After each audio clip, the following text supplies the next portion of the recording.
guys, if you want to find out how easy it is to use a backdrop stand, to set it up, to break it down, this video is for you. Hey friends, welcome back to Bubbly Balloon Co. My name is Rachel, and in this video I'm going to show you how easy it is to use backdrop stands on location. To move it, go ahead and set it up in a new space, do your setup on it, break it down at the end. They're super easy to move and use.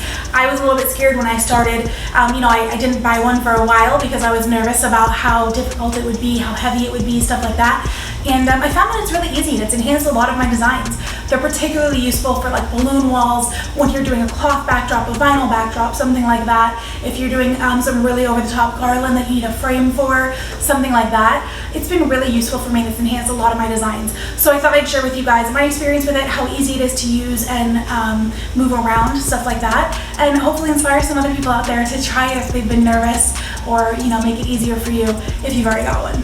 Okay, the first thing I'm gonna do is show you all the components that came with the backdrop stand. At least the one that I purchased, but like 90% of the ones I've seen look like they have the exact same parts, okay? So you're gonna have these two base stands, which are pretty heavy. I think these are around 15 pounds each if I had to guess, something like that. It's not too heavy to move it, it's a little bit heavy, but if you dropped it, it would certainly damage the floor, but they're still easy enough to move and they're stable enough to, hold your frame in place in indoors, outdoors, stuff like that. Okay, so you've got those. You've got two poles, one that goes into each stand, okay? Then you have got a top bar that stretches in between the two poles, okay? And then you have two end caps, one for either side. So that's actually everything that comes with it. It is super easy to use and assemble and break down. And let me show you how quick and easy that is. So here we've got a pole that goes in right over here into this base. And then all you do is tighten this knob a little bit. Okay, until that holds it in place. Oop, I can even go a little tighter. There you go. Okay, that's pretty secure. Do the same thing on this side. Put the pole into the base, tighten it up. That's pretty good. So that's the first step done. That's pretty easy, right? Now the next thing is going to be to raise these poles. Now these are super adjustable. This is as short as they go, but they do telescope. They've got 3 different sections that you can raise up, and I believe it goes all the way up to 10 feet high. I think the max of this system that I bought is 10 by 10. So I'm going to show you what that looks like. So just loosen it up a little bit, raise it up here, tighten it off, okay, do the next section.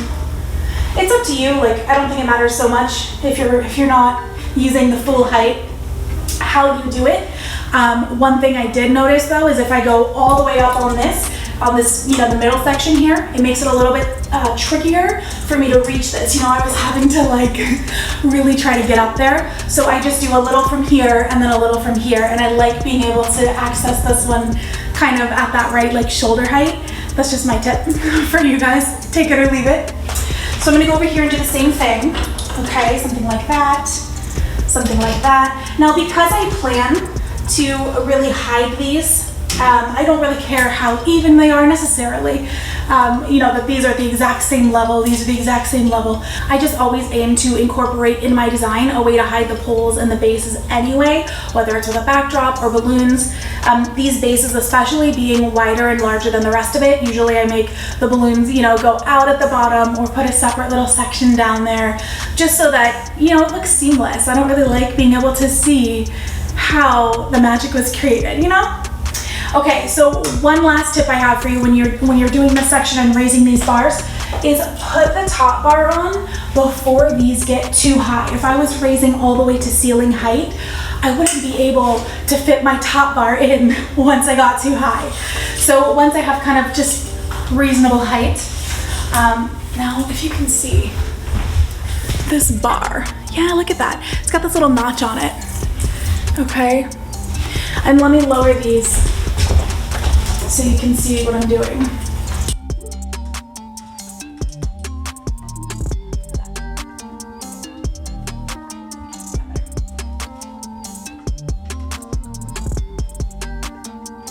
So then both ends of this bar will just slide and notch into place with both of these holes on the side here, okay? So we're gonna go ahead and slide that one in. Sometimes it gives me a little bit of a fight because these can get bent out of place, so I just be careful to always bend them back if that happens. Then I extend this. This is also telescoping with 3 sections. Okay, so I extend that and notch it in on this side as well. You might have to turn this a little bit so that it's in the right spot. Okay, and voila. Now we're gonna add our top caps on. Okay.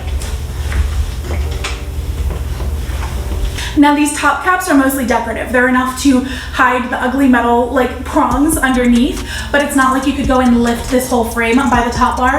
That wouldn't work. I've definitely had balloons pull off the top caps before. I had one go missing for like 6 months before. So yeah, they're just, don't count on them to do anything like, you know. So in terms of adjusting it now, if you want to make it higher, lower, wider, narrower, anything like that, it's super easy. So on the sides, you're just gonna go ahead and raise and lower just like we were doing before, okay? Now once the top bar is in, you do need to be cautious because if I were to raise one side all the way up or all the way down, you know, it could jar the top bar. So you just gotta kind of raise it incrementally, evenly on both sides, okay? But it's super easy at this point. Look how adjustable this is. If I wanna go narrower, I just push that together. And then I even it out, just like that. So this is, I believe, as narrow as it will go. So this is what, maybe 4 feet at its narrowest? That's pretty good. And then at its widest, I'm just gonna separate these slowly so I don't yank anything.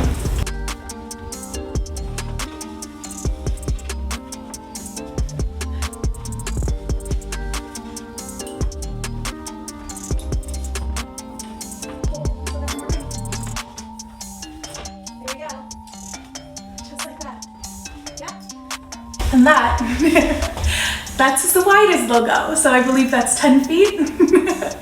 Now, if you're using this to make like a balloon wall, I will caution you to make it a little bit narrower than you want the total width to be, because you're gonna wanna account for that extra balloonage to cover the base plates and to cover the sides and like envelop the whole thing.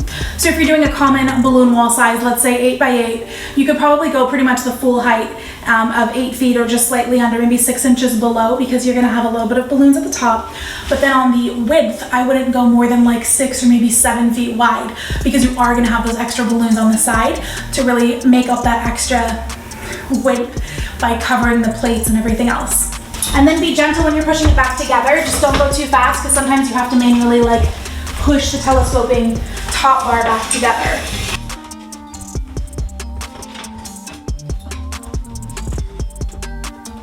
Well, I hope it was helpful to see how easy it is to set it up. Now I'm going to show you how easy it is to break it down. So we're just going to take off the 2 top caps. I hope someone's timing this, by the way. Okay, then we're going to take off one top bar and the other end of the top bar.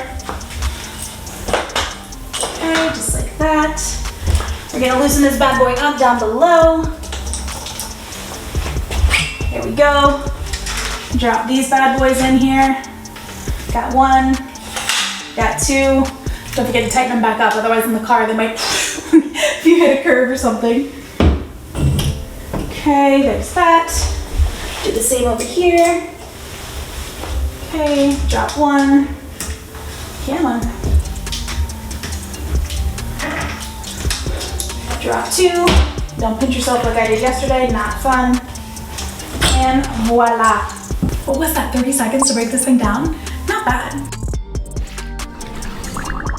Honestly, it's pretty easy to use. These 2 base stands are a little bit heavy, but that's the only part of this process that requires any sort of strength or muscle, in my opinion, in my experience. But yeah, this whole thing to set it up takes a couple of minutes. Let me know your favorite way to use a backdrop stand. Is it for a balloon wall? Is it for an over-the-top garland, an arch? Is it for cloth backdrops, vinyl backdrops? You know, I've actually never used a vinyl backdrop, but I did have a company send me some to review, so I will have a video on that coming up very shortly, and I might even be doing a giveaway, so keep your eyes peeled for that.